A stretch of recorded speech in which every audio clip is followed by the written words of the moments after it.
नमस्कार, मैं दीपक शर्मा, मेरे यूट्यूब मंच पर आपका स्वागत है।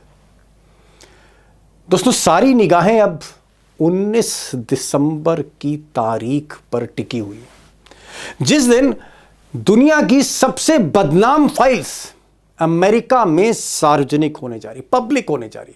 और ये एक ऐसी फाइल्स हैं जिसमें दुनिया के बड़े बड़े उद्योगपति, बड़े बड़े नेता, बड़े बड़े स्टार्स, इन सब की काली करतूतें, काले कारनामे, इनकी अय्याशी, उन सब का कच्चा चिट्ठा दर्ज है जो सामने आने वाला है। अब दोस्तों, आप कहेंगे कि भाई फाइलें अमेरिका में खुल रही हैं और बेचैनी जो है मोदी सरकार को दिल्ली में हो रही। उसकी दोस्तों वजह है, आप इसे इत्तेफाक कह सकते हैं कि हिंदुस्तान की कई इंपॉर्टेंट पर्सनैलिटीज, शख्सियत, उनका भी इन फाइल्स में जिक्र है। जैसे मिसाल के तौर पर मोदी जी के सबसे खास कैबिनेट मिनिस्टर हरदीप सिंह पुरी, जो पहले डिप्लोमेट थे, राजदूत थे और कई बरस वो अमेरिका में रहे, न्यूयॉर्क में रहे, यूनाइटेड नेशन में रहे। हरदीप पुरी का भी नाम कई बार आया है इन फाइल्स में, अमेरिकी मीडिया के मुताबिक। सच कहें तो प्रधानमंत्री मोदी का भी नाम लिया गया है। इसके अलावा मोदी जी के करीबी उद्योगपति अनिल अंबानी, इनका भी नाम आया, जिक्र आया कुछ ईमेल्स में। ऐसे ही भारतीय मूल के, इंडियन ओरिजिन के जो अमेरिकी बहुत फेमस स्पिरिचुअल डॉक्टर हैं दीपक चोपड़ा, इनका भी नाम है। और भी कई ऐसे हिंदुस्तान से जुड़े लोग हैं जिनका नाम एप्स्टीन फाइल्स में बार बार आया है। अब दोस्तों, इस स्टेज पर हम ये नहीं कह सकते कि हरदीप पुरी जो मंत्री हैं उनका क्या इन्वॉल्वमेंट है। हालांकि बीजेपी की तरफ से क्लैरिफिकेशन आया था, उनके मीडिया सेल के जो प्रभारी, उन्होंने कहा था कि ये नाम बिना वजह लिए जा रहे हैं, ये उन्होंने एक ट्वीट करके कहा था। इसके अलावा अनिल अंबानी, इनका क्या इन्वॉल्वमेंट है, इनका क्या रोल है, इनको लेकर क्या मसला है, मुझे लगता है ये भी तभी क्लियर होगा जब सारे दस्तावेज, सारे डॉक्यूमेंट्स जांच के, जो federal bureau of investigation America की एजेंसी ने की है, वो जब सामने रखे जाएंगे, अपलोड किए जाएंगे, ऑनलाइन होंगे, तब पता लगेगा किसका क्या रोल था। लेकिन हिंदुस्तान में जो विपक्ष है उसने हंगामा खड़ा कर रखा है। प्रियंका गांधी ने तो संसद में ही इन फाइल्स का जिक्र कर दिया। फाइलों में आपके मंत्री महोदय के नाम निकल आए हैं, उसकी चर्चा करेंगे। प्रधानमंत्री के चरित्र पर जब स्वामी ट्वीट करता है तब आप चुप हो जाते हो, उनसे ट्वीट डिलीट कराते हो। कराइए ना जांच। वो तो एप्स्टीन फाइल्स, ये वो फलाना ढिमका बहुत कुछ बोल रहे हैं, करिए, चलाइए, मांग करते हैं हम भी, चलिए जांच करवाइए। मजाक बना के रखा है इस देश के लोकतंत्र का कि सारी एजेंसियों की आंखें खुलती हैं सिर्फ विपक्ष को देखने के लिए, कान खुलते हैं सिर्फ विपक्ष के खिलाफ।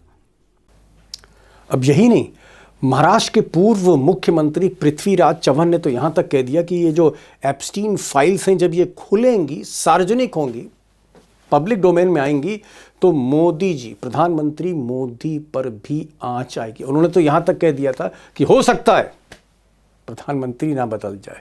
इस तरह की बातें हैं।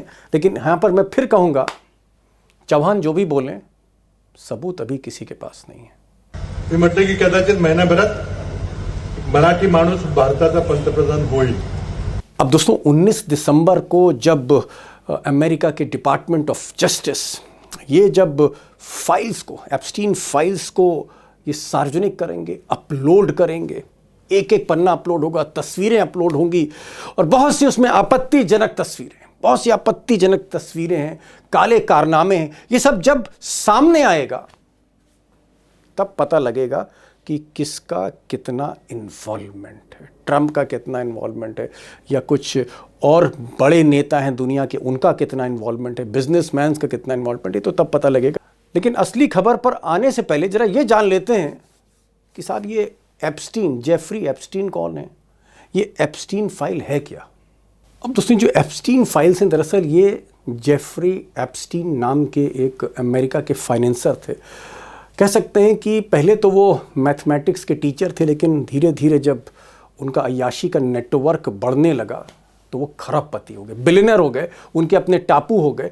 और ऐसा कहा जाता है, इस तरह के आरोप हैं, FBI के आरोप हैं कि एप्स्टीन के यहाँ तमाम कम उम्र की लड़कियाँ भारी संख्या में वो आती थी, वहाँ रंग रंगेलियाँ मनाई जाती थी टापू पर, और बड़े बड़े नेताओं को वहाँ लाया जाता था। कई मुल्कों से तो राजा और प्रिंस तक वहां पर पहुंचे अय्याशी करने के लिए, और इन सबकी तस्वीरें एप्स्टीन की फाइल में मौजूद थी। बाद में एप्स्टीन को सजा मिली इस ट्रैफिकिंग में कि वो लड़कियों का कहीं ना कहीं गलत मिसयूज कर रहे थे, उनका शोषण कर रहे थे, ब्लैकमेल कर रहे थे। उनको सजा हुई, लेकिन इतने प्रभावशाली व्यक्ति थे कि वो बच गए, अमेरिका में भी बच गए। अब एप्स्टीन के बारे में दो बातें मैं ज़रूर कहना चाहूँगा कि एप्स्टीन के ज़िंदगी के दो पहलू थे। एक पहलू ये था जहाँ पर वो अपराध में, अय्याशी में, कम उम्र की लड़कियों को ब्लैकमेल करना, उनका शोषण करना, एक पहलू उनका वो था जहाँ वो शामिल थे। और आप कह सकते हैं कि इन लड़कियों को कहीं ना कहीं बड़े लोगों के सामने परोसा भी जा रहा था। तो एक तो ये गंभीर आरोप है, और दूसरी तरफ जो उनका नेटवर्क था वो उसमें एक तरह के पावर ब्रोकर भी थे। यानी एक प्रधानमंत्री को दूसरे प्रधानमंत्री से मिलाना, एक राजा को किसी दूसरे राजा से मिलाना, एक प्रेसिडेंट को दूसरे प्रेसिडेंट से मिलाना, मुल्कों के बीच बड़ी नेटवर्किंग करते थे। तो एक तरह वो पावर ब्रोकर भी थे और दूसरी तरफ वो धंधा भी कर रहे थे, धंधा जो बहुत गंदा था। अब दोस्तों 2019 में इस पूरे घटनाक्रम में एक नया मोड़ आया जब 6 जुलाई को 2019 को जेफरी एप्स्टीन को FBI ने गिरफ्तार कर लिया। और ये जो गिरफ्तारी थी इस बार तमाम सबूतों के साथ थी, तमाम लड़कियों की तस्वीरें थीं, ब्लैकमेल के तमाम गवाहियाँ थीं, दस्तावेज थे, स्टेटमेंट थे, बहुत से डॉक्यूमेंट्स थे, और उनको फिर गिरफ्तार करके जेल भेजा गया। लेकिन यहाँ फिर एक और आप कह सकते हैं एंटी क्लाइमेक्स हो गया, क्योंकि जेल में जाने के महीने भर के बाद एप्स्टीन की रहस्यमय परिस्थितियों में मौत हो गई। उसके बाद जांच में और तेजी आई, क्योंकि पूरे अमेरिका में हंगामा मचने लगा। अब दोस्तों आप कहेंगे कि साहब ये एप्स्टीन फाइल्स के अंदर, दरअसल एप्स्टीन फाइल्स जो हैं, एप्स्टीन ने ईमेल के जरिए जो भी बातचीत करी, जैसे एक ईमेल में अनिल अंबानी का जिक्र आता है, कहीं पर वो मोदी का भी जिक्र कर रहे हैं कि मैं मोदी को जानता हूँ, इस तरह की बातें हो रही हैं। तो एक तरफ एप्स्टीन ने जितने ईमेल अपने कंप्यूटर से, अपने मोबाइल फ़ोन से जितने भी उन्होंने लिखे, भेजे कंपोज करके, और जितने भी ईमेल रिसीव हुए, तो एक तो ईमेल का खाका है। फिर इसके बाद उनका अपना पर्सनल कैलेंडर है जिसमें अपॉइंटमेंट्स का जिक्र था कि कौन कब उनसे कितने बजे मिला, उसका जिक्र है। इसके अलावा तमाम तस्वीरें हैं। फिर उनके घर में जो बहुत सी फाइल्स और डॉक्यूमेंट्स हैं वो जो बरामद किए गए, और इसके अलावा FBI ने जो जांच की, लोगों के स्टेटमेंट दिए, बहुत सी तस्वीरें बरामद करी अय्याशी को लेकर, ब्लैकमेलिंग को लेकर लड़कियों की, वो सारा जो खजाना है, दस्तावेजी सबूत हैं, यही एप्स्टीन फाइल्स हैं जिनको अब अपलोड किया जाएगा, सार्वजनिक किया जाएगा। अब जहाँ तक भारत का जिक्र आता है तो हरदीप सिंह पुरी जो मोदी जी के मंत्री हैं इस वक्त, 2014 से 17 के बीच जब हरदीप पुरी मंत्री नहीं बने थे, हालांकि बीजेपी उन्होंने ज्वाइन कर ली थी 2014 में, लेकिन मंत्री नहीं थे उस वक्त, वो अमेरिका में थे। और ऐसा कहा जाता है अमेरिकन मीडिया के अनुसार कि एप्स्टीन के पर्सनल कैलेंडर से जानकारियाँ मिली हैं कि हरदीप पुरी ने कई बार उनसे मीटिंग करी, और वो उन अपॉइंटमेंट्स का जिक्र है, उसमें तारीख है, समय है। लेकिन सच्चाई है कि अभी तक किसी सरकारी एजेंसी ने ये तस्दीक नहीं की है कि किस तारीख को कितने बजे हरदीप सिंह पुरी मिले और क्या वाकई मुलाकात उनकी हुई। अब जहाँ तक नरेंद्र मोदी का जिक्र आ रहा है, तो नरेंद्र मोदी की कोई एप्स्टीन से बातचीत हुई हो या मुलाकात हुई, इसके कोई भी सबूत, साक्ष्य नहीं। लेकिन हाँ, एक बेनन साहब थे जो सलाहकार थे ट्रंप के, जब ट्रंप राष्ट्रपति थे, और ये जो बेनन साहब थे ये एप्स्टीन को जानते थे। तो एप्स्टीन इनको एक ईमेल में लिख कर कह रहे हैं कि भाई आप चिंता ना करिए, मोदी तक मैं आपको एक्सेस दिलवा दूंगा। अब बहुत से लोगों का कहना है कि हो सकता है एप्स्टीन जो बहुत बड़बोले थे, कहीं ना कहीं बोस्ट कर रहे हो, कहीं ना कहीं शेखी बगा रहे हो कि वो जानते थे। अब ये मुलाकात, वो जो बेनन है, ट्रंप के सलाहकार हैं, वो मोदी से मिले नहीं मिले, कोई साक्ष्य इसका भी नहीं है। ये तो जब सारे डॉक्यूमेंट्स सामने आएंगे दुनिया के, तब पता लगेगा। इसी तरह से अनिल अंबानी साहब का भी जिक्र है। अनिल अंबानी साहब का 2017 का ईमेल है, उसमें करस्पॉन्डेंस एप्स्टीन के साथ हो रही है, और उसमें इंडो US पॉलिटिक्स का जिक्र है, उसमें मोदी की जो US विज़िट है, मोदी जी जो अमेरिका गए थे उसका जिक्र है, उसकी कुछ तैयारियों के बारे में। उसमें भी कोई बहुत ठोस सबूत अब तक नहीं मिले, क्योंकि जो FBI है, अमेरिका की जो एजेंसी है, वो अभी लड़कियों वाला एंगल देख रही है कि ये जो लड़कियां थीं जिनको ब्लैकमेल किया जाता था, जिनकी ट्रैफिकिंग हो रही थी और ये जो अपराध हो रहा था, इस क्राइम नेटवर्क में कौन शामिल था। यहाँ जो अनिल अंबानी का जिक्र है वो उनके डिप्लोमेटिक नेटवर्क की बात हो रही है। मैंने आपसे कहा था ना कि 2 जिंदगी जी रहे थे एप्स्टीन। एक जिंदगी में जहाँ वो अपराध कर रहे थे कम उम्र लड़कियों के साथ, और दूसरा उनका जो पहलू था वहाँ वो नेटवर्किंग कर रहे थे, प्रधानमंत्री को प्रधानमंत्री से मिलाना, किसी बड़े आदमी को बड़े आदमी से मिलाना। अब दोस्तों, अभी तक जो भी जानकारियाँ आ रही हैं वो किसी अखबार ने लिख दिया, किसी आप कह सकते हैं वेबसाइट ने कोई खबर प्रकाशित कर दी, या फिर किसी अमेरिका के यूट्यूब चैनल में खबर आ गई और उस खबर को बढ़ा चढ़ा के हिंदुस्तान में कुछ लोगों ने सामने रख दिया। लेकिन सच्चाई ये है कि दूध का दूध और पानी का पानी तभी पता लगेगा जब असली डॉक्यूमेंट्स अपलोड किए जाएंगे। एक बड़ा सच ये भी है कि सबसे ज़्यादा इन्वॉल्वमेंट डोनाल्ड ट्रंप का रहा है। ट्रंप की तो कई तस्वीरें आ चुकी हैं। ट्रंप तो एप्स्टीन के जिगरी थे, दोस्त थे। वो उसके आइलैंड टापू में जाते थे, प्राइवेट आइलैंड पे जाते थे, वो उसके प्राइवेट जेट में भी सफ़र करते थे एप्स्टीन के। तो ट्रंप खुद फंसे हुए हैं और इसीलिए ये डॉक्यूमेंट रिलीज़ करने में इतना डिले हुआ है। तो देखना ये है कि 19 दिसंबर को जब ये डॉक्यूमेंट्स, ये दस्तावेज, ये तस्वीरें सामने रखी जाएंगी, तब किसका क्या इन्वॉल्वमेंट है वो सामने आएगा। अब क्योंकि मामला बहुत ही पेचीदा है, मामला बहुत ही आप कह सकते हैं सस्पेंस से भरा हुआ है, इसलिए आज मैंने अमेरिका में प्रोफेसर मुक्तदिर खान साहब को, उनको मैंने बुलाया।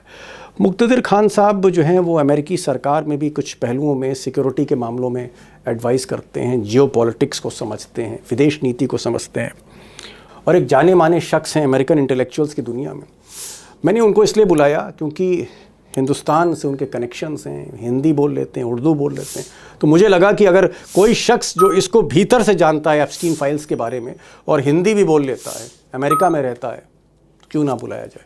उनको सुनिएगा, गौर से सुनिएगा, पिक्चर और क्लियर होगी। लेकिन हाँ, एक चीज़ ज़रूर कहूँगा कि 19 दिसंबर का इंतज़ार है। 19 दिसंबर को ही तय होगा कौन सच्चा है, कौन झूठा है, कौन पाक है, कौन नापाक है, किसका इन्वॉल्वमेंट है, किसका नहीं है। वो दस्तावेज खुद ब खुद फंसा देंगे या क्लीन चिट दे देंगे। खान साहब, सबसे पहले तो मैं ये जानना चाह रहा था कि ये जो 19 दिसंबर को जो डॉक्यूमेंट रिलीज किए जाएंगे, ये इंडिया के लिए कितने इंपॉर्टेंट है। मैं अमेरिका की बात नहीं कर रहा हूँ, ठीक है, ट्रंप है या जो भी माइकल जैक्सन है या तमाम बड़े नेता हैं अमेरिका के, उसका अमेरिकी राजनीति पर तो प्रभाव पड़ेगा।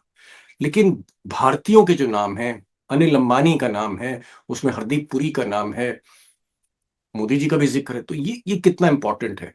देखिए सर कि एप्स्टीन को आप दो धारी, मतलब ही हैज टू पैथ, दो पाथ समझे। एक जो कम उम्र लड़कियों के साथ जो उनका रिश्ता था और जिस तरह से उन्हें दूसरे लोगों को उस रास्ते पर लेकर आए, तो एक बेसिकली ट्रैफिकिंग का सिलसिला है उनके साथ, जो बड़ा मसला है अमेरिका के लिए। लेकिन एक छोटा मसला ये भी है कि ये शक किया जा रहा है कि वो एक इजरायली एजेंट थे और उनका ताल्लुक मोसाद से था, क्योंकि उनकी जो गर्लफ्रेंड और पार्टनर थी गस्सान मैक्सवेल, उनके फादर बहुत ही मशहूर थे, किताबें लिखी गई उनके ऊपर कि वो मोसाद के एजेंट थे। जब वो मरे तो उनके फ्यूनरल में काफ़ी मोसाद के एजेंट्स थे। उनको ऑफिशियल फ्यूनरल मिला इजराइल में, हालांकि वो रहते थे बरतानिया में।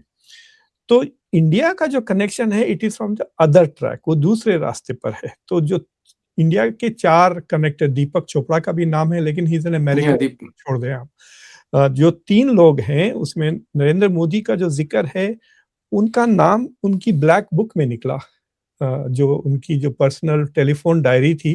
तो उस जमाने में जब वो गुजरात के चीफ मिनिस्टर थे 2014 से पहले, उस वक्त का फोन नंबर और उनका कॉन्टैक्ट एड्रेस है। लेकिन जो दूसरा जिक्र मोदी जी का आता है, वो आता है अंबानी के साथ जो ईमेल एक्सचेंजेस हुए थे 2017 में, और 2017 के जून में मोदी आए थे यहाँ पर, डोनाल्ड ट्रंप के साथ उन्होंने मुलाकात भी की। तो उससे पहले अंबानी के साथ डिस्कशंस हो रहे थे अबाउट अरेंजमेंट्स के किस किस से मोदी जी मिलेंगे। तो उसका अब हमको पता नहीं है कि वेदर ये सक्सेसफुल हुआ या नहीं। तो बेसिकली आप कह सकते हैं कि वो इन्फ्लुएंस पेडलर कहते हैं, यानी जो मशहूर लोगों को वो कनेक्ट करने का भी एक काम करते थे। पावर ब्रोकर जैसे हमारे यहाँ अमर जी सिंह हाँ, वगैरह थे, पावर ब्रोकर थे, बिल्कुल, हाँ, सत्ता के पावर दलाल। जी, बिल्कुल सत्ता के दलाल थे। ही वाज ट्राइंग, अगर मोदी जी चाह रहे थे कि उन्हें इम्पोर्टेंट लोगों से मिलाएं अमेरिका में, ये कनेक्ट करवा सकते थे। That was the assumption. और जो जी, हरदीप सिंह पुरी का है वो थोड़ा मशकूक है, वो सारा सिकर, क्योंकि वो 3 साल के वक्फे में 2014 से लेकर 2017 तक 5 अपॉइंटमेंट्स थे उनके। ओह! एक दिन में 5 अपॉइंटमेंट्स थे। और जो उनकी जो डायरी है, अपॉइंटमेंट की डायरी, उसमें 5 अपॉइंटमेंट्स क्लियरली लिखे हुए हैं। But I must also say कि इससे ये साबित नहीं होता कि उनकी मुलाकात हुई या नहीं हुई, और जी, उस मीटिंग्स के कोई मीटिंग्स अभी तक। लेकिन अभी तक जो चीज़ें लीक हुई है ना सर, ये उनकी जो जायदाद कही है, जो जायदाद पे जो एप्स्टीन वसूलों की, का एप्स्टीन की। हाँ, जी, हाँ, एप्स्टीन की जो जायदाद है, प्रॉपर्टी, उसमें से ये डॉक्यूमेंट्स रिलीज हो रहे हैं। जो डेमोक्रेट्स ने रिलीज कर दिया है। ये जो 19 तारीख को दिसंबर को जो डॉक्यूमेंट्स रिलीज होंगे, वो एफबीआई के इन्वेस्टिगेशन डॉक्यूमेंट्स, यानी जो तहकीकात की गई उनके ऊपर, उनके खिलाफ जो ओके, केसेस बने, वो इसलिए वो अहम है। उनके फ्लाइट लॉग्स के, कौन कौन उनके आइलैंड पे गया, कौन कौन उनके घर आए, किसके साथ वो ईमेल्स एक्सचेंजेस हुए, पैसा किसके साथ हुआ, फोटोग्राफ्स, एप्स्टीन का जो पीछा किया है एफबीआई ने, वो सारी पोलें खुलेंगी। तो ओके, उससे लोगों को डर है। तो हो सकता है कि हरदीप सिंह की जो मुलाकातें हुई हैं या नहीं हुई हैं, वो सारी चीज़ें आपको पता चल सकता है। लेकिन मैं ओके। ये भी बता दूं आपको, क्योंकि इन्वेस्टिगेशन का फोकस सेक्स ट्रैफिकिंग था, ना कि इज़राइल का कनेक्शन। क्योंकि अंबानी के साथ जो ईमेल्स एक्सचेंज हुए, उसमें इज़राइल का ज़िक्र था। तो जी, हाँ, तो ये अमेरिका में भी उसको छुपाने की कोशिश करेंगे, ठीक है। इज़राइल का मैं मैं कनेक्शन। मैं मैं मैं जहाँ तक समझ रहा हूँ, आप कह रहे हैं कि अभी तक जो दस्तावेज़ आए, जी, जो बाज़ार में अभी तक दस्तावेज़ आए, जिसके अमेरिकन प्रेस ने खूब लिखा, हिंदुस्तान में तो कम लिखा गया है। जी, आप कह रहे हैं कि वो ऑफ़िशियल डॉक्यूमेंट्स नहीं थे, लेकिन अब जो एफबीआई है, जैसे भारत में सीबीआई है दोस्तों, वैसे ही अमेरिका में FBI, federal bureau of investigation, सबसे बड़ी जाँच एजेंसी। वो जाँच एजेंसी दरअसल भारत अमेरिका के संबंध या भारत के लोग और जेफरी एप्स्टीन के संबंध से कहीं हटकर वो एंगल देख रही कि भई ये जो लड़कियों के जी, साथ, कम उम्र की लड़कियाँ जी, थीं जी हाँ, और सैकड़ों लड़कियाँ थीं जिनको एक प्राइवेट आइलैंड में लाया जाता था, फिर तमाम लोगों के सामने परोसा जाता था। बड़े-बड़े सेलिब्रिटीज़ आते थे, फुटबॉलर आते थे, हॉलीवुड के सिंगर्स आते थे, या फिर बड़े-बड़े नेता अमेरिका के या दुनिया भर के नेता आते थे। उनके साथ जो लड़कियों का संबंध था, और ये आप कह सकते हैं एक तरह का उत्पीड़न था, यौन उत्पीड़न कह लीजिए, शोषण कह लीजिए, एफबीआई उसमें कहीं न कहीं जाँच कर रही है। इसका मतलब आप ये कह रहे हैं कि भारत के जो संबंध हैं, जो भारत के अभी रिश्ते आपको दिखते हैं, अनिल अंबानी, हरदीप पुरी, ये लोग डिप्लोमेसी कर रहे थे, ये कूटनीति कर रहे थे, क्योंकि एप्स्टीन जो थे, वो ट्रम्प के क्लोज़ थे। तो जी ज़ाहिर हाँ, तौर पे जैसे मान लीजिए अगर हमें हिंदुस्तान में मोदी जी से मिलना है, तो हम भई या तो अडानी से मिलेंगे, या या अमित शाह के थ्रू जाएँगे, या फिर कोई पत्रकार के थ्रू जाएँगे, जो बड़े-बड़े एंकर मोदी जी के हैं, उनके थ्रू जाएँगे। तो एप्स्टीन जो थे, वो ट्रम्प के खास आदमी थे, इसलिए दुनिया के बड़े-बड़े नेता एप्स्टीन के थ्रू ट्रम्प से मिल रहे थे। जी, आप ये कहना जी, चाह रहे हैं? बिल्कुल। और दूसरी चीज़ ये है सर, जो पहले रिलीज़ हुए वो भी ऑफ़िशियल है। फॉर एग्ज़ाम्पल, आप मेरे कमरे में पीछे किताबें, मेरी डायरीज़ वग़ैरह है। मेरे मरने के बाद ये मेरा एस्टेट बन जाएगा। अच्छा, हाँ, तो इसमें से जो चीज़ें निकली हैं, वो डेमोक्रेट्स रिलीज़ कर रहे हैं। लेकिन 19 तारीख को वो एफबीआई के फाइल्स रिलीज होंगे, जो एफबीआई ने लेट्स से कि मेरा पीछा किया, मेरे फोटोग्राफ्स लिए, मेरे ऊपर जो तहकीकात किए। सो जो डॉक्यूमेंट्स अब रिलीज होने वाले हैं, उसमें एवरीथिंग विल बी कि इसकी कोई क्रिमिनल एक्टिविटीज हो या ना हो। मुझे नाम याद नहीं आ रहा, लेकिन एक आरएसएस के बहुत बड़े इंटेलेक्चुअल है इंडिया में, उनका नाम भूल जा, जी, उस तरह का उनका इक्विवेलेंट अमेरिका में स्टीव बैनन है। मतलब वो ओके। मागा के समझिए आप, मतलब इंटेलेक्चुअल आप राम माधव का ज़िक्र कर राम रहे हैं। माधव है, समझिए अमेरिका के जो राम माधव है वो स्टीव बैनन है। और वो पहले टर्म में ट्रम्प के साथ स्ट्रेटेजिक एडवाइजर थे व्हाइट हाउस में। तो उसके साथ भी ईमेल एक्सचेंज हुआ एप्स्टीन का, जिसमें वो कह रहे थे कि मैं तुम्हें मतलब स्टीव बैनन से कहा कि तुम मोदी से मिलो। फिर बाद में ये ओके, कहा is Modi is on board कहा हमें। यानी वो ऐसा जाहिर कर रहे थे स्टीव बैनन को कि उनकी ऑलरेडी अंडरस्टैंडिंग हो चुकी है प्राइम मिनिस्टर मोदी से, और फिर स्टीव बैनन से मुलाकात करेंगे। ये 2019 की जो मीटिंग थी, ओके हाँ, और फिर जो ह्यूस्टन में जो मीटिंग हुई, हाउडी जी जी मोदी, तो वगैरह, वो उस कॉन्टेक्स्ट में भी है। तो मुझे ओके लगता है कि जो इंडिया के तरफ से जो सामने चीजें आएंगी, द वर्स्ट केस सिनेरियो ये है कि पीठ पीछे ये जेफरी एप्स्टीन मोदी का और इजराइल का कुछ कनेक्शंस करवा रहे थे। दैट इज ओके मैं व्हाट एक जी चीज मैं प्रोफेसर साहब एक चीज मैं जी समझाना चाहूंगा दोस्तों को। दोस्तों ये जो आप तस्वीर अपनी स्क्रीन पर देख रहे हैं, ये तस्वीर है स्टीव बेनन साहब की। स्टीव बेनन साहब, जैसा कि प्रोफेसर साहब कह रहे हैं, पहले टर्म में, ट्रंप के पहले टर्म में वो उनके एडवाइजर थे, उनके सलाहकार थे। और सलाहकार होने के नाते बेनन साहब की बड़ी ताकत थी। और इसलिए एप्स्टीन जो है वो बेनन से कहते हैं, ये जो एप्स्टीन साहब हैं ये बेनन से कहते हैं कि आप मोदी से जरूर मिलिए। और कोशिश ये हो सकती है कि मोदी और इजराइल, नेतन्याहू और ट्रंप को एक साथ लाने की बात हो सकती है। तो यहाँ पर प्रोफेसर साहब का कहना है कि इसमें वो जो लड़कियों वाला खेल है, या शराब का खेल है, या ड्रग्स का खेल है, या अय्याशी का खेल है, वो यहाँ पर मतलब ज्यादा नहीं। यहाँ पर जो खेल है वो इंटरनेशनल डिप्लोमेसी का है, कूटनीति का है। आप कह सकते हैं सत्ता के पीछे एक दुनिया के बड़े नेता को दूसरे नेता से मिलाना। ये बात है प्रोफेसर साहब, जी, ये मतलब। एग्जैक्टली, मैं यही कह रहा हूँ कि this is kind of diplomacy. For example, आज 2 दिन पहले प्राइम मिनिस्टर मोदी जॉर्डन में थे, लेकिन उस वक्त जयशंकर जी तेल अवीव चले गए। तो इस तरह की चीजें, अब ये जो अरेंजमेंट हो सकता है, इसमें एप्स्टीन बड़ा हाथ बढ़ाते थे, because he had okay connections. उनके एहूद बराक से बहुत ताल्लुकात थे, जो प्राइम मिनिस्टर थे। एहूद बराक उनके घर में आके भी रहते थे कई कई ओके दिनों तक।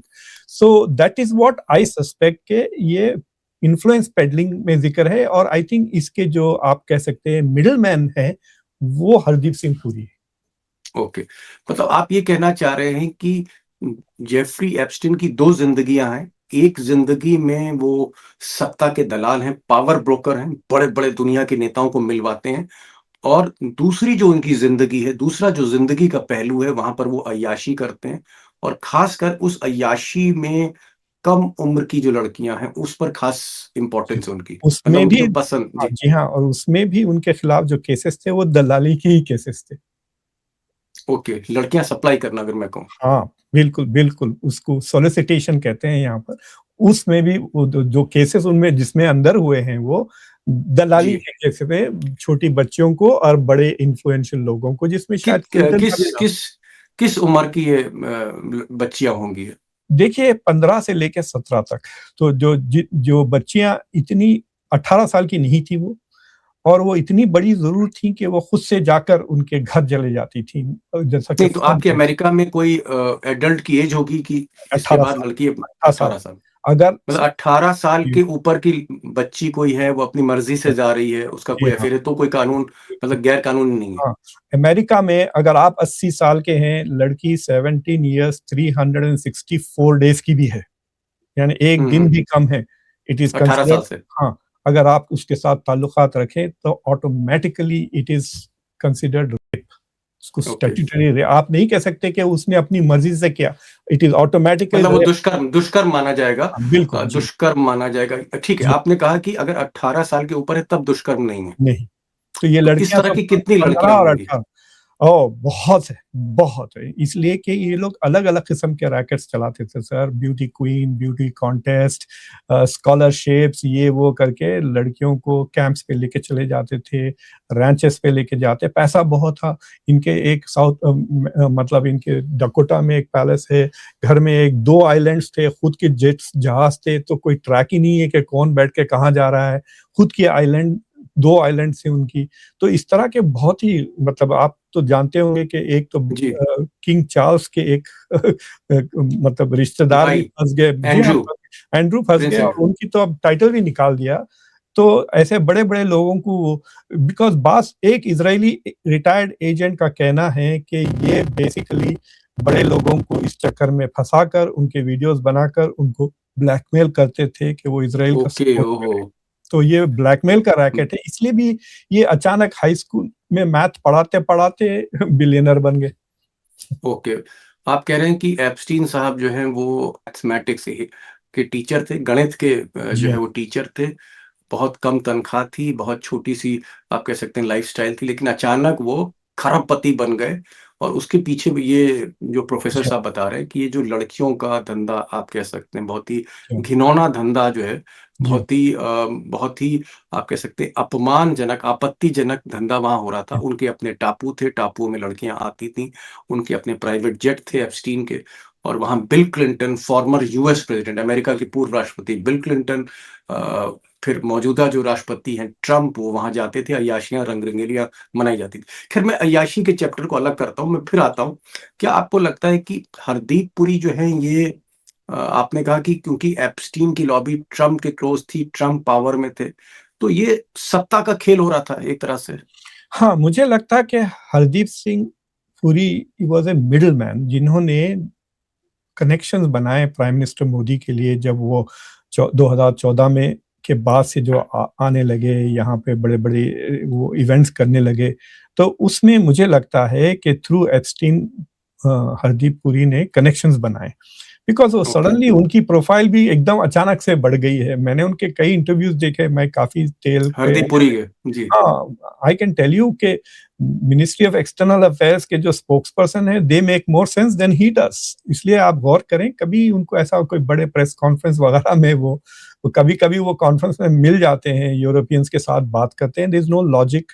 और आई जी। एम सॉरी टू से वो ज़्यादा कॉम्पिटेंट नज़र नहीं आते, हालाँकि वो इम्पोर्टेंट ब्यूरोक्रेट रह चुके लेकिन हैं। ये बात सही जी, है कि हरदीप पुरी 2014 में पहले कांग्रेस के करीब थे। कांग्रेस ने जी, हरदीप पुरी को यूनाइटेड नेशन में परमानेंट रिप्रेजेंटेटिव बनाया। 4 साल वो न्यूयॉर्क में रहे, जहाँ वो एप्स्टीन के संपर्क में आए। इस तरह के अभी दस्तावेज़ ज़ाहिर करते हैं। अभी जी। मैं ये नहीं कह सकता हूँ दोस्तों कि हरदीप पुरी अ, वाक़ई मिले, ये तो जब जाँच होगी तब पता लगेगा। लेकिन हरदीप पुरी जब एप्स्टीन के संपर्क में आते हैं, उसके बाद अचानक हम उनके ग्राफ को बढ़ता हुआ देखते हैं। 2014 में मोदी की सरकार बनने से पहले 3 महीने पहले वो बीजेपी जॉइन करते हैं, फिर मोदी के करीब आते हैं। उसके बाद 2018 में उनको राज्यसभा का सांसद बना दिया जाता है। फिर उस वो जो है पुरी साहब जो हैं वो उसके बाद मंत्री बन जाते हैं। फिर वो चुनाव लड़वाते हैं मोदी जी 2019 में। वो हार जाते हैं, हारने के बावजूद जो है 2-2 मंत्रालय हरदीप पुरी को दिए जाते हैं। यानी मोदी कहीं न कहीं मेहरबान थे। बस मैं मैं एक चीज़ आपको जानना चाह एक रहा हूँ एक जी। हुँ, मिसाल देता हूँ। लेट्स से कि मैं एफबीआई एजेंट हूँ और मैं आपको इंटरव्यू कर रहा हूँ और मैं फ़ोकस कर रहा हूँ कि उसके घर में या उसके प्लेन में कौन से लड़कियाँ चढ़े हुए। So was there anything unusual happening? तो उसने कहा हाँ, एक सरदार आए थे। तो मैं उसमें इंटरेस्टेड नहीं हूँ। तो मैं वहाँ नोट्स ओके। में लिख दूँगा कि Hardeep Puri was seen there, but उसको फ़ॉलो अप नहीं करूँगा। मेरा क्योंकि मतलब इन्वेस्टिगेशन नहीं अलग है। है। हाँ, लेकिन that will not be release. तो मुझे समझ लगता गया। है इंडिया मैं कुछ समझ ये गया। हाँ, मैं दोस्तों को और बहुत आसानी से समझा दूँ दोस्तों, जैसे जी, सुब्रत राय साहब थे। सुब्रत राय हमारे यहाँ चिट फंड कंपनी चलाते थे। सहारा इंडिया के वो मालिक मुख्तार थे। और सुब्रत राय जो है वो उनके यहाँ तरह-तरह के खेल होते थे, उल्टे-सीधे धंधे भी होते थे, चिट फंड वगैरह, जिसमें अल्टीमेटली उनको जेल तिहाड़ भेजा गया। सुब्रत राय के पॉलिटिकल कनेक्शन बड़े ज़बरदस्त थे। वो चाहे जो भी नेता हो, सिर्फ गांधी परिवार को छोड़कर जितने देश में नेता हैं, मोदी जी हों, चाहे फिर वो प्रणब मुखर्जी हों, सबके साथ सुब्रत राय के संबंध थे। अब ये जो संबंध थे सुब्रत राय से, वो इसलिए थे क्योंकि सत्ता के करीब पहुंचना है आपको। तो के करीब पहुंचने के लिए कभी-कभी सुब्रत राय या अमर सिंह, इस तरह के लोग के जरिए आपको सीढ़ी चढ़नी होती, मजबूरी हो जाती। मुझे एक चीज बताइए कि हो सकता है भाई हरदीप पुरी जो है ना भी हो, वो कोई नाम अभी वेरीफाई तो हुआ नहीं। जी। हाँ साहब। तो हो सकता है that is somebody else, but Epstein हो क्यों सकता है मिले हरदीप कि पुरी के नाम का कोई मतलब कोई कोई दूसरा हाँ, भी तो बट अगर कोई सरदार जी हो सकते हैं। कोई मामूली आदमी से हरदीप सिंह से 5 बार अपॉइंटमेंट क्यों मिलेगा जेफरी एप्स्टीन को जो क्लिंटन के साथ फिर रहे हैं, ट्रम्प के साथ फिर रहे हैं उन दिनों में। बट अगर जी। मैं अजीत डोवल हूँ, तो मैं ज़रूर रिक्वेस्ट करूँगा काश पटेल से कि मुझे फाइलें ज़रा शेयर करें because I want to see कि देखिए, अगर Hardeep Singh was trying to connect prime minister Modi to important people then he is serving India's national interest. तो उनकी तारीफ़ जी, जी। की करनी चाहिए उसके लिए। लेकिन अगर वो कुछ पर्सनल इंटरेस्ट बढ़ा रहे हैं, खुद ओके। के या किसी और के या अंबानी के ही सही, तो वहां पे हमको ये पता लग जाना चाहिए कि what was happening, that is what. बड़ी बात प्रोफेसर कह रहे हैं। प्रोफेसर साहब जो इन पूरी फाइल्स को बहुत गौर से देख रहे हैं, अमेरिका में हैं और यूएस में एक थिंक टैंक माने जाते हैं, सत्ता के भी करीब हैं। प्रोफेसर खान कह रहे हैं कि हरदीप पुरी, अभी ये तय होना है दोस्तों कि ये वही हरदीप पुरी हैं जो मोदी जी के मंत्री। कोई इनके नाम का कोई दूसरा तो हरदीप सिंह पुरी नहीं, नंबर 1, ये अभी जांच होनी बाकी है। नंबर 2, हरदीप सिंह पुरी क्या व्यक्तिगत तौर पे मिल रहे थे? अगर वो व्यक्तिगत तौर पे मिल रहे थे तो फिर ये थोड़ा-सा मसला बड़ा हरदीप पुरी के लिए बहुत डैमेजिंग हो सकता है। और नंबर 3 ये कह रहे हैं कि अगर ये देश के लिए मिल रहे थे कि भाई हमारी पॉलिसी है, हमको ग्रांट चाहिए या ट्रम्प से कोई भारत के लिए फेवर चाहिए या कोई टैक्स माफ कर दो, अगर इस तरह की बात कर रहे हैं तो फिर ये केस नहीं बनता है। फिर वो देश के लिए काम कर रहे हैं और देश के लिए अगर कोई भी आदमी चाहे पाकिस्तान में कुछ कर रहा है या अरब में कर रहा है, इज़राइल में कर रहा है, पुतिन के साथ कर रहा है या फिर वो ट्रम्प के साथ कर रहा है, क्योंकि वो देश को फ़ायदा पहुँचाने के लिए अगर वो किसी दलाल से मिलता है कि भाई ये काम भारत का करा दो, ये हमारी फाइल पेंडिंग है, इस फाइल पे ज़रा दस्तखत करवा दीजिए ट्रम्प साहब से तो भला हो जाएगा। बिल्कुल, अगर ऐसा है तो फिर ये कोई मामला नहीं बनता। ही इज अ हीरो। जी हाँ, he is a hero in that sense. तो आपको समझ में आ जाएगा कि मंत्री क्यों है वो आज कि कुछ काम करा दिया उन्होंने, हो सकता। देखिए, जी हाँ, क्योंकि आपको पता है डॉक्टर जयशंकर का जो किस्सा है, जिस तरह से उन्होंने ओबामा को कन्विंस किया था इंडिया आने के लिए। जयशंकर जो हमारे विदेश मंत्री हैं, जी, बिल्कुल, जी, वो जब एम्बेसडर थे 2014 अमेरिका में, हाँ, भारत के। उन्होंने स्पेशल इजाज़त लेके अपना फ़ोन लेकर व्हाइट हाउस में गए और अपने फ़ोन पर उन्होंने 26 जनवरी के सेलिब्रेशंस दिखाए ओबामा को और कहा देखिए आप, इतना शानदार होता है, you should be the chief हमारे यहाँ। गेस्ट। हाँ, तो फिर वो आए थे ना, ओबामा आए थे okay. India for that. So इस तरह से अगर आप कर रहे हैं for to promote India, then that is something great. अच्छा, बट अगर आप ओके। फ्री ट्रिप चाह रहे हैं आइलैंड को तो देन वो और सही बात। है। आप कह रहे हैं कि भाई अगर आप मौज-मस्ती, रंग-रंगेलियाँ अगर ये चीज़ करने के लिए, मतलब जिसको अय्याशी कहते हैं, अय्याशी करने के लिए व्यक्तिगत फ़ायदे के लिए तो फिर भई ये नुकसान होगा, चाहे मंत्री हो, चाहे कोई जी, अंबानी हो या कोई भी हो, फिर तो उसको फँसना लाज़मी है। लेकिन अगर देश के काम के लिए आप किसी एप्स्टीन से मिल रहे हैं, किसी मिस्टर बेनन से मिल रहे हैं, किसी ट्रम्प के आदमी से मिल रहे हैं, तो फिर ये कह रहे हैं कि ये जुर्म बनता नहीं है और एफबीआई भी कहीं न कहीं वो सिर्फ़ वही फ़ोकस करेगी कि जहाँ लड़कियों को ब्लैकमेल किया जा रहा था, लड़कियों के साथ उनका उत्पीड़न, शारीरिक उत्पीड़न हो रहा था या ड्रग्स का कुछ काम हो रहा था या अय्याशी होती, एफबीआई उस मसले को देख रही। एक आखिरी सवाल मैं ये जानना चाहूँगा, क्या आपको लगता है कि ये 19 तारीख को ये जो सारे दस्तावेज़ कानूनी तौर पे पब्लिक किए जाएँगे, क्या भारत का भी इसमें ज़िक्र होगा? ये जो नाम हम लोग ले रहे हैं, ये भी आ सकते हैं? इसका भी डिटेल आ सकता है, हाँ, नया डिटेल कोई? जी हाँ, we will get more information, इसमें कोई शक की बात है क्योंकि ट्रम्प एडमिनिस्ट्रेशन के पास अभी कोई मोटिवेशन नहीं है भारत को प्रोटेक्ट करने का। वो मुझे लगता है सिर्फ़ 3 ऐसे चीज़ें हैं जिनको वो प्रोटेक्ट करेंगे। यो एक तो डोनाल्ड ट्रम्प को खुद, उनके कोई खुदा ना ख़ास्ता कोई ताल्लुकात रहे हैं तो they are going to hide that. और जी, दूसरी चीज़ ये है उनके बड़े-बड़े जो डोनर्स हैं अगर वो अय्याशी कर रहे थे तो उनको छुपाने की कोशिश करेंगे ये। डेमोक्रेट्स को तो ये खोल देंगे पूरा, बिल क्लिंटन के बारे में अगर कुछ है तो वो आ जाएगा। ऑलरेडी आज डेपोज़िशन होने वाला है बिल क्लिंटन का। जी, हाँ, तीसरी चीज़ ये है कि वो इज़राइल को प्रोटेक्ट करेंगे। तो अगर ओके, इंडिया का कनेक्शन सिर्फ़ इज़राइल के ताल्लुक से है तो कुछ बाहर नहीं आएगा, because okay, they will protect Israel. लेकिन अगर इंडिया का non Israel, non donor related कोई चीज़ है तो वो सामने आ ओके। जाएगी। लेकिन एक सस्पेंस है प्रोफ़ेसर जी हाँ, साहब, सस्पेंस। जी, जी हाँ, मतलब कुछ भी हो सकता है, नाम आ भी सकता है, नहीं भी आ सकता है। नहीं भी आ सकता है। जी हाँ, ओके। तो दोस्तों एक सस्पेंस बना हुआ है और हम प्रोफ़ेसर खान के बिल्कुल टच में रहेंगे। आप कमेंट भी लिखिएगा कि खान साहब ने कितनी जानकारी दी और प्रोफ़ेसर साहब यूँ तो अमेरिकन हैं और अंग्रेज़ी में हैं, लेकिन क्योंकि इनके कनेक्शन भारत से रहे हैं, तो हिंदी भी अच्छी बोल लेते हैं। खान साहब के साथ बातचीत कैसे लगी? खान साहब का एक अपना चैनल भी, वो भी आप देख सकते हैं, तो उसका भी ज़िक्र है, मुक़्तदिर खान आप टाइप करिए। बहुत-बहुत शुक्रिया खान साहब, आप जी, आए और इतना बिज़ी शेड्यूल है प्रोफ़ेसर साहब आपका अमेरिका में और आप जो अमेरिका सरकार है, उसकी भी कई एजेंसियों में आप सलाह देते हैं और इसके बावजूद हमारे आप चैनल पर आए। मैं एक तहे दिल से आपका शुक्रिया अदा करता हूँ और मैं उम्मीद करता हूँ कि ये 19 तारीख को इतना बड़ा इवेंट आ रहा है, भले भारत का नाम हो ना हो, क्या होता आगे तो हमें नहीं पता, लेकिन आप जरूर तशरीफ लाइएगा आने वाले दिनों में भी, तो बहुत बहुत मेहरबानी होगी। शुक्रिया, बहुत बहुत शुक्रिया। Thank you so much for joining this programme. Thank you so much.